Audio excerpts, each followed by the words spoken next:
हाय दोस्तों, हमारे चैनल पे आपका बहुत बहुत स्वागत है तैयारी नौकरी की। और आज हम एक विशेष एपिसोड लेके आए हैं, विशेष सेशन लेके आए हैं। किसके ऊपर? सरदार पटेल, हमारे देश के जो भारत को एकीकृत करने वाले जो प्रखर व्यक्तित्व थे सरदार पटेल, उनकी जीवनी, उनके कार्य और स्टेचू ऑफ यूनिटी जो उनकी याद में बनाया गया है, और प्रधानमंत्री मोदी जो पटेल के सपनों को साकार करने के पीछे दिन रात लगे हुए हैं, जो अपना उन्हें पथ प्रदर्शक मानते हैं, उनके ऊपर हमने एक संक्षिप्त विवरण बना के जो है आपके लिए लाया है। तो आप इस सेशन को देखिए और ये सेशन बहुत इंपॉर्टेंट है। हमें एज ए विद्यार्थी, एज ए देश के नागरिक, हमें ये सारी चीज़ें पता होनी चाहिए। और इस सेशन को आप देखिए और अपने दोस्तों को जरूर शेयर कीजिए। तो चलिए हम आज इस टॉपिक की शुरुआत करते हैं, एक स्पेशल सेशन की। तो चलिए आज हम एक ऐसे शख्सियत के जीवन के बारे में अध्ययन करेंगे जो क्या थे, भारतीय राष्ट्रीय एकता के प्रतिनिधित्व थे और जिनका नाम सुनते ही एक ऐसी शख्सियत का चेहरा हमारे सामने आता है जो एक सुदृढ़ भारत को नेतृत्व करने वाला हो। तो चलिए, जो भारत के हमारे लौह पुरुष हैं उनकी हम जीवनी की ओर बढ़ते हैं। अभी आपको पता चल जाएगा किसकी। तो भारत को जब 15 अगस्त 1947 को स्वतंत्रता मिली, तब अंग्रेज एक क्या किए, खंडित उपमहाद्वीप छोड़ के गए थे। विभाजन का घाव था, उसके साथ साथ 560 से अधिक रियासतें थी जिनके अपने अपने शासक थे तथा उनकी अपनी अपनी महत्वाकांक्षाएं थी। एकता के अभाव में कठोर मेहनत से प्राप्त स्वतंत्रता का कोई मोल नहीं रह जाता। ऐसे मौके पर एक व्यक्ति ने क्या किया, चुनौती स्वीकार की। और वे कौन थे? वल्लभ भाई झावेर भाई पटेल, जिन्हें हम आमतौर पर क्या कहते हैं, सरदार वल्लभ भाई पटेल कहते हैं, जिन्होंने भारतीय स्वतंत्रता आंदोलन और भारत के राजनीतिक एकीकरण में महत्वपूर्ण भूमिका निभाई। सरदार वल्लभ भाई पटेल का जन्म कब हुआ? इनका जन्म 31 अक्टूबर 1875 को करमसद, नडियाद, वर्तमान में ये खेड़ा जिला में पड़ता है, गुजरात में हुआ। इनके पिता का नाम झावेर भाई पटेल और माता का नाम लाडबा था।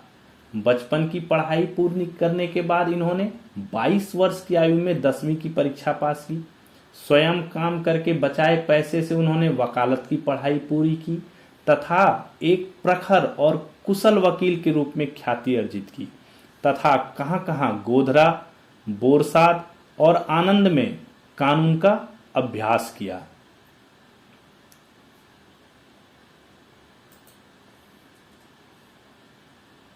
सरदार Patel Edward Memorial High School Borsad के पहले अध्यक्ष और संस्थापक थे, जिसे आज झावेर भाई दाजी भाई पटेल हाई स्कूल के रूप से जाना जाता है। इन्हें 1903 ईस्वी में बोरसाद में जिला वकील के रूप में नियुक्त किया गया। इनका विवाह 1893 में झावेर बेन पटेल से हुआ तथा उन्हें एक बेटी मणिबेन तथा एक बेटा दहिया भाई हुआ। 1909 में उनकी पत्नी का कैंसर के उपचार के दौरान मृत्यु हो गई। 36 वर्ष की आयु में उन्होंने इंग्लैंड की यात्रा की। यूरोपीय शैली के कपड़े पहनने और शहरी तौर तरीकों के साथ वे कुशल ब्रिज खिलाड़ी भी बन गए। इन्होंने अपने भाई विट्ठल भाई के साथ क्या किया, बॉम्बे प्रेसिडेंसी में राजनीति में प्रवेश करने के लिए एक समझौता किया।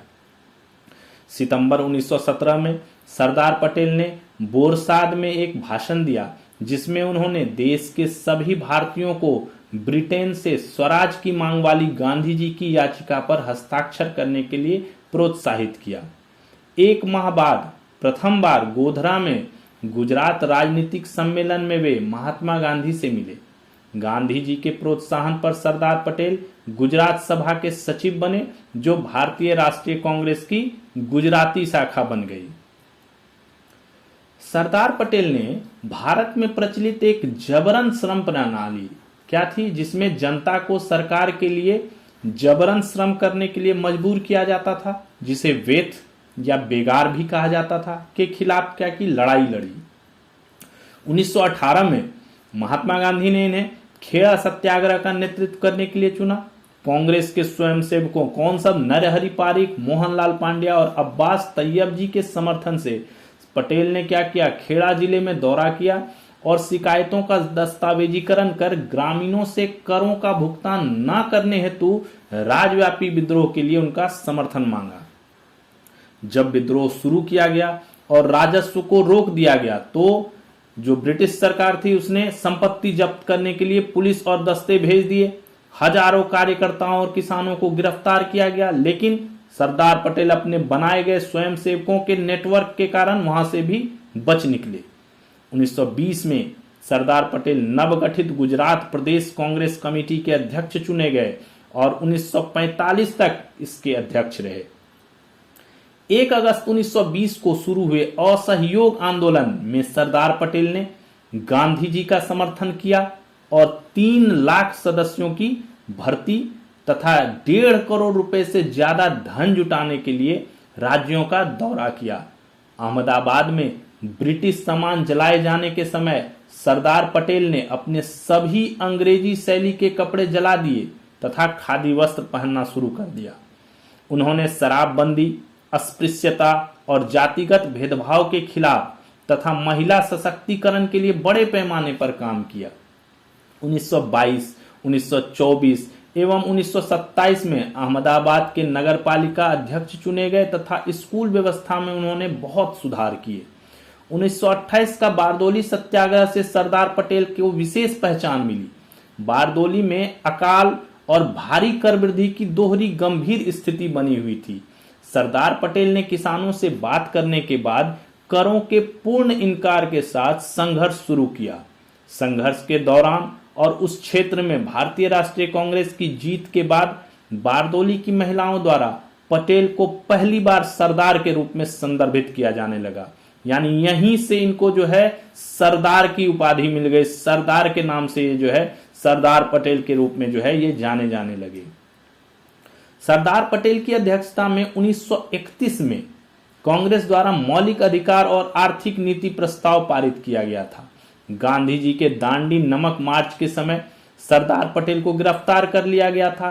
गांधी इरविन समझौते पर हस्ताक्षर करने के बाद पटेल को कराची में 1931 के सत्र के लिए कांग्रेस का अध्यक्ष चुना गया। लंदन में गोलमेज सम्मेलन की विफलता के बाद गांधी जी एवं पटेल को एक साथ 1932 में गिरफ्तार कर लिया गया और कहां, यरवदा सेंट्रल जेल में कैद कर दिया गया। इसी दौरान दोनों एक दूसरे के करीब आए और दोनों ने स्नेह और स्पष्टवादिता का घनिष्ठ बंधन विकसित किया। बाद में पटेल को नासिक जेल भेज दिया गया। 1934 के बाद से कांग्रेस में सरदार पटेल की स्थिति सर्वोच्च स्तर पर पहुंच गई। उन्होंने गांधी जी के क्रिप्स मिशन में भाग लिया और 1940 में गिरफ्तार कर लिए गए और 9 महीने की कैद काटी। गांधी जी के दबाव डालने के बाद 7 अगस्त 1942 को अखिल भारतीय कांग्रेस कमेटी ने सविनय अवज्ञा को मंजूरी दे दी। जब 16 मई 1946 में लॉर्ड वेवेल ने कांग्रेस को सरकार बनाने के लिए आमंत्रित किया तो पंडित नेहरू, जिसे वायसराय की कार्यकारी परिषद का उपाध्यक्ष कहा जाता था, के अधीन सरदार पटेल ने गृह मामलों और सूचना एवं प्रसारण विभागों का कार्यभार संभाला। सरदार पटेल उन पहले कांग्रेस नेताओं में से एक थे जिन्होंने मोहम्मद अली जिन्ना के नेतृत्व में बढ़ते मुस्लिम अलगाववादी आंदोलन के समाधान के रूप में भारत के विभाजन को स्वीकार किया। पंजाब और बंगाल के विभाजन पर पटेल की निर्णायकता ने उन्हें भारतीय जनता के बीच कई समर्थकों और प्रशंसकों को जीत लिया था। जब लॉर्ड माउंटबेटन ने 3 जून 1947 को औपचारिक रूप से योजना का प्रस्ताव रखा तो पटेल ने उसे अपनी मंजूरी दे दी और नेहरू तथा अन्य कांग्रेस नेताओं पर प्रस्ताव स्वीकार करने के लिए दबाव डाला। सरदार पटेल स्वतंत्र भारत के प्रथम उप प्रधानमंत्री एवं गृह मंत्री थे। प्रथम गृह मंत्री के रूप में पटेल ने रियासतों को भारतीय संघ में एकीकृत करने की में प्रमुख भूमिका निभाई। इसी संबंध में उनकी तुलना जर्मनी के ओटो वन बिस्मार्क से भी की जाती है। भारत का बिस्मार्क इन्हें कहा जाता है। इन्होंने 565 रियासतों के राजाओं को भारतीय गणराज्य में विलय होने के लिए समझाया तथा विलय पत्र पर हस्ताक्षर करने के लिए 15 अगस्त 1947 की समय सीमा तय की। 3 रियासत जम्मू कश्मीर, जूनागढ़ और हैदराबाद को छोड़कर सभी रियासतें स्वेच्छा से भारतीय संघ में विलय हो गई। जूनागढ़, जो कि पटेल का गृह राज्य था, गुजरात में था, में पटेल ने क्या किया, कूटनीति के साथ बल का प्रयोग किया और मांग की कि उनके नवाब के पाकिस्तान विलय को रद्द कर नवाब भारत में विलय करें। उन्होंने जूनागढ़ की 3 रियासतों पर कब्जा करने के लिए सेना भी भेजी, जिसके बाद भुट्टो और नवाब दोनों कराची भाग गए। इसी प्रकार हैदराबाद रियासतों में सबसे बड़ी थी और इसमें वर्तमान तेलंगाना, आंध्र प्रदेश, कर्नाटक और महाराष्ट्र राज्यों के हिस्से शामिल थे। इसके शासक निजाम उस्मान अली खान ने पाकिस्तान के साथ विलय की मांग की। अंत में निजाम ने भारत में शामिल होने के लिए एक विलय पत्र पर हस्ताक्षर कर दिया। केवल जम्मू कश्मीर भारत में विलय नहीं हो पाया, क्योंकि ये मुद्दा जो है इनके अधीन नहीं, नेहरू जी के अधीन में था। सरदार पटेल भारतीय संविधान में एक वरिष्ठ नेता थे और अल्पसंख्यकों, आदिवासी और बहिष्कृत क्षेत्रों, मौलिक अधिकारों और प्रांतीय संविधानों के लिए जिम्मेदार समितियों के अध्यक्ष थे। सरदार पटेल ने सौराष्ट्र के सोमनाथ मंदिर के पुनर्निर्माण का भी संकल्प लिया, परंतु यह कार्य संयोगवश उनकी मृत्यु के बाद संपन्न हुआ। अखिल भारतीय सेवाओं के निर्माण में भी उनकी महत्वपूर्ण भूमिका थी, जिसे उन्होंने देश का स्टील फ्रेम बताया था। वर्तमान अखिल भारतीय प्रशासनिक सेवा यानी IAS की उत्पत्ति और सिद्धांत उनकी दूरदर्शिता के कारण है और इसलिए उन्हें आधुनिक अखिल भारतीय सेवाओं का जनक भी माना जाता है। सरदार पटेल को जनवरी 1947 के टाइम पत्रिका के कवर पेज पर छापा गया था। 1948 में उन्हें नागपुर, इलाहाबाद और बनारस विश्वविद्यालय द्वारा मानद डॉक्टरेट तथा 1949 में उस्मानिया और पंजाब विश्वविद्यालय द्वारा मानद डॉक्टरेट की उपाधि प्रदान की गई। 15 दिसंबर 1950 को बॉम्बे के बिरला हाउस में उनका निधन हो गया। इनका अंतिम संस्कार बम्बई के सोनापुर, जो वर्तमान में मरीन लाइन्स है, में किया गया। 1991 में 91 में इन्हें मरणोपरांत भारत रत्न पुरस्कार प्रदान किया गया। इन्हें लौह पुरुष के नाम से भी जाना जाता है और ये देश की एकता के सूत्रधार थे। 2012 में पटेल को आउटलुक इंडिया के महानतम भारतीय के सर्वेक्षण में 3रा स्थान दिया गया था। अहमदाबाद में सरदार वल्लभ भाई पटेल राष्ट्रीय स्मारक 1980 में मोती शाही महल में स्थापित किया गया। कई सार्वजनिक स्थल जैसे अहमदाबाद अंतर्राष्ट्रीय हवाई अड्डा, अंतर्राष्ट्रीय क्रिकेट स्टेडियम, नर्मदा नदी घाटी में बांध, मेरठ में कृषि एवं प्रौद्योगिकी विश्वविद्यालय, राष्ट्रीय पुलिस प्रशिक्षण अकादमी, सभी का नाम जो है इनके नाम पर रखा गया है। अब चलिए हम बात करते हैं इनकी स्टैचू ऑफ यूनिटी की, एकता की प्रतिमा, जो काफी फेमस है। इसके बारे में आइए बात करते हैं। स्टैचू ऑफ यूनिटी गुजरात के केवड़िया में साधु बेट में स्थित है, जिसे एकता नगर भी कहा जाता है। 2010 में जब श्री नरेंद्र मोदी गुजरात के मुख्यमंत्री थे तो उन्होंने स्टैचू ऑफ यूनिटी के निर्माण का विचार दिया था। 2013 में इसकी नींव रखी गई तथा लोहा अभियान के तहत देश भर के किसानों ने अपने औजारों से लोहा दिया। एक लोहा अभियान चलाया गया जिसमें देश भर के किसानों से यह अपील की गई कि वे अपने जो लोहे के औजार हैं उनमें से कुछ चीज जो है इसकी जो है इसमें इस प्रतिमा को बनाने के लिए दें। 2018 में प्रधानमंत्री श्री नरेंद्र मोदी ने इसका उद्घाटन किया। 2019 में एकता नगर को योजनाबद्ध तरीके से विकसित करने की योजना बनी। 2023 में एकता नगर देश का पहला पूर्णतः इलेक्ट्रिक वाहन क्षेत्र बन गया। यहाँ सभी उद्यम हरित ऊर्जा पर चल रहे हैं। इसमें museum, audio video gallery, valley of flowers, Sardar Sarovar बांध व्यू पॉइंट, नौका विहार, जंगल सफारी, चिड़ियाघर तथा थीम गार्डन भी है। एकता नर्सरी है जो क्या है, पर्यावरण शिक्षा और वृक्षारोपण कार्यक्रमों का केंद्र है। यहाँ कैक्टस एवं बटरफ्लाई गार्डन में 450 से अधिक प्रजातियां मौजूद हैं। चिल्ड्रन न्यूट्रिशन पार्क है जहां पौष्टिक भोजन एवं स्वास्थ्य शिक्षा प्रदान करने का केंद्र है। यूनिटी ग्लो गार्डन है जिसमें LED युक्त फव्वारे लगे हैं। एकता क्रूज है जिसमें प्रतिमा और नर्मदा का नजदीकी अनुभव करने के लिए उपयोग किया जाता है क्रूज के थ्रू। 2020 में इसे जो है आउटलुक ट्रेवलर अवार्ड प्रदान किया गया। इंडिया टुडे टूरिज्म अवार्ड में सर्वश्रेष्ठ प्रतीकात्मक परिदृश्य का भी इसे पुरस्कार मिल चुका है। विश्व की इस सबसे ऊंची प्रतिमा को संघाई सहयोग संगठन जो SCO होती है कि 8 वंडर्स ऑफ SCO में शामिल किया गया। इसकी ऊंचाई 182 मीटर यानी 597 फुट है तथा यह नर्मदा नदी की घाटी में बना हुआ है। इस प्रतिमा की 5000 प्रतिकृतियां गुजरात के गांवों में स्थापित करने का अभियान चल रहा है। ऐसी ही प्रतिमा की प्रतिकृतियां गांव गांव पटेल की मिनी प्रतिमा लगाने का अभियान चमारडी गांव निवासी गोपाल बस्तापरा ने सरदार पटेल की 147वीं जयंती यानी 3 साल पहले जो है वो आरंभ किया। लघु प्रतिकृति FRP नामक सामग्री से तैयार की जाती है और हर प्रतिमा की लंबाई 8 फीट और प्रत्येक प्रतिमा का वजन 100 kg है।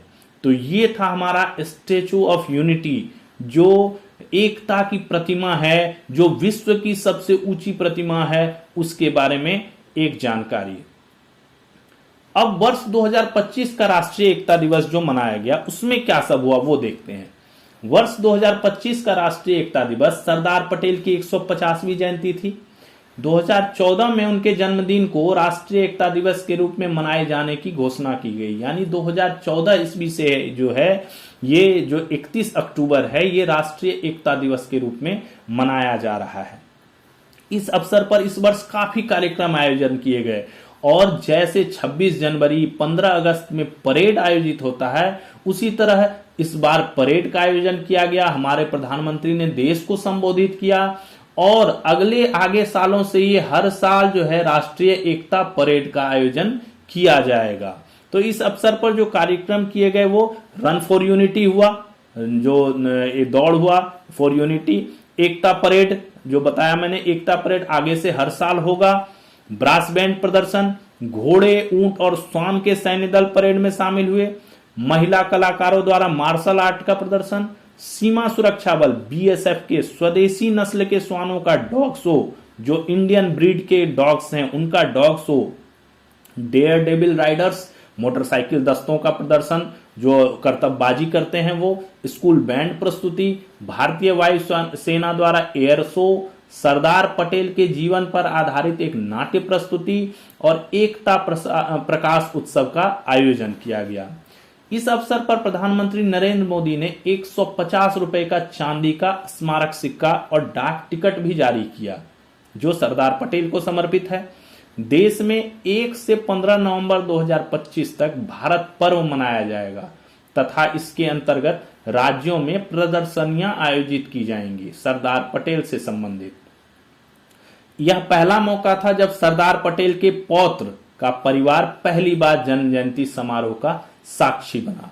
तो ये वर्ष 2025 के राष्ट्रीय एकता दिवस की जो है वो थे कि क्या क्या कार्यक्रम इस बार आयोजित किए गए और ये आगे से हर साल अब 31 अक्टूबर को एकता परेड का आयोजन किया जाएगा। ये प्रधानमंत्री जी ने निर्णय लिया है। अब हम देखते हैं सरदार पटेल के सपनों को साकार कर रहे हैं प्रधानमंत्री श्री नरेंद्र मोदी। हमारे प्रधानमंत्री आदरणीय प्रधानमंत्री नरेंद्र मोदी जो है सरदार पटेल के जो रास्ते हैं, जो उनके पद चिन्ह हैं, उन पे चलते हुए और उनके जो सपने थे उनको साकार करने के प्रयास में लगे हुए हैं। कोशिश कर रहे हैं कि उनके जो सपनों को साकार किया जाए और उनके पथ प्रदर्शन पे चल रहे हैं। तो देखिए, आइए देखते हैं। सरदार पटेल ने अपनी दूरदर्शिता, दृढ़ संकल्प और अदम्य इच्छा शक्ति के साथ आजादी के उपरांत अलग अलग रियासतों को एक राष्ट्र में मिलाया, जिससे स्वतंत्र भारत को उसका आकार एवं शक्ति मिली, साथ ही स्वतंत्रता के सही मायने पता चले। परंतु राष्ट्र को एकीकृत करने वाले इस महान व्यक्ति तथा उनके प्रयासों को वह मान्यता नहीं मिली जिसके वे हकदार थे, जो उनको मान्यता मिलनी चाहिए। जो इन्होंने काम किया, पूरे देश को एक किया, तो उनको जो मान्यता उनको मिलनी चाहिए वो नहीं मिली। प्रधानमंत्री श्री नरेंद्र मोदी ने सरदार पटेल की विरासत को संरक्षित करने तथा उसका सम्मान करने के लिए कई निर्णायक कदम उठाए हैं। प्रधानमंत्री मोदी सरदार पटेल को एक भारत श्रेष्ठ भारत के अपने दृष्टिकोण का पथ प्रदर्शक मानते हैं। मैंने पहले ही बताया कि मोदी जो है, हमारे प्रधानमंत्री मोदी जी, ये सरदार पटेल को अपना पथ प्रदर्शक मानते हैं गुजरात के मुख्यमंत्री रहते हुए, जब ये गुजरात के मुख्यमंत्री थे नरेंद्र मोदी, उन्होंने अहमदाबाद में सरदार वल्लभ भाई पटेल राष्ट्रीय स्मारक का जीर्णोद्धार कराया तथा उसे एक प्रमुख संग्रहालय और सांस्कृतिक केंद्र में परिवर्तित किया। प्रतिवर्ष 31 अक्टूबर को युवाओं को सरदार पटेल के योगदान के बारे में जानकारी देने हेतु आयोजित एकता यात्रा राष्ट्रीय एकत्व को बढ़ावा देने हेतु एक सशक्त मंच के रूप में उभरी है। सबसे प्रभावशाली प्रतीक के रूप में कौन सा हुआ है? नर्मदा नदी के तट पर स्टैच्यू ऑफ यूनिटी, जो हमने अभी ऊपर डिस्कस किया है, स्थापित हुई, जो कि 31 अक्टूबर 2018 को अनावृत दुनिया की सबसे ऊंची प्रतिमा है। इसकी 182 मीटर की ऊंचाई प्रतीकात्मक रूप से गुजरात के 182 विधानसभा क्षेत्रों का प्रतिनिधित्व करती है। प्रतिमा निर्माण में पूरे देश को शामिल करने के लिए प्रधानमंत्री जी ने लोहा अभियान चला दिया, जिसमें देश के 6 लाख से अधिक गांवों के किसानों ने लोहे का औजार दान दे दिए। सरदार पटेल के अधूरे सपनों में से एक सरदार सरोवर बांध परियोजना, जिसकी परिकल्पना वो गुजरात की बिजली पानी संबंधी चुनौतियों से उबरने के लिए कर रहे थे, जब मुख्यमंत्री थे मोदी जी, तो उनके प्रयासों से ये साकार हो गया। दशकों तक बांध की ऊंचाई बढ़ाने के विरोध के बावजूद आज जब मुख्यमंत्री मोदी के प्रयासों से निर्मित नहरों के विशाल नेटवर्क के माध्यम से नर्मदा का पानी गुजरात के प्रत्येक गांव तक पहुंच रहा है, तो यह पटेल के सपने की पूर्ति के रूप में सामने आता है। सरदार पटेल द्वारा सोमनाथ मंदिर के पुनर्निर्माण पूरे भारत में तीर्थ स्थलों के विकास के लिए एक मार्गदर्शक मॉडल बना। संयोगवश ये उनकी मृत्यु के बाद पूरा हो पाया पुनर्निर्माण, बट ये भारत में जो और भी तीर्थ स्थलों का विकास में एक मॉडल के रूप में सामने आया। सरदार पटेल का एकीकृत भारत का सपना जम्मू कश्मीर के मामले में साकार नहीं हो पाया था। जम्मू कश्मीर एक ऐसी रियासत थी जिसे सरदार पटेल ने नहीं संभाला था, क्योंकि यह प्रधानमंत्री नेहरू जी के अधीन थी। प्रधानमंत्री मोदी ने पटेल के एक विधान एक निशान के सिद्धांत को आगे बढ़ाते हुए अगस्त 2019 में अनुच्छेद 370 को निरस्त करके जम्मू कश्मीर को भी पूरे राष्ट्र के साथ एकीकृत कर लिया और सरदार पटेल का जो पूरे भारत का एकीकृत का सपना था उसको साकार कर दिया। सरदार पटेल की महिला सशक्तिकरण की प्रतिबद्धता महिलाओं को नगर पालिका का चुनाव लड़ने की अनुमति देने वाले उनके 1919 के प्रस्ताव से लक्षित हुआ। इसी प्रकार प्रधानमंत्री ने भी क्या किया, महिला आरक्षण विधेयक पारित कराया, जिससे संसद में क्या हुआ, महिलाओं के लिए 33% आरक्षण का मार्ग जो है वो प्रशस्त हुआ। तो ये सभी चीजों को देखते हुए जो काम सरदार पटेल ने किए, जो सपने सरदार पटेल ने बुने, उनको पूरा करने का काम मोदी जी जो है निरंतर हमारे प्रधानमंत्री जो है कर रहे हैं, उनके पद चिन्हों पर चलते हुए। और हमें आशा है कि इसी तरह देश जो है हमारा विकास करते रहेगा।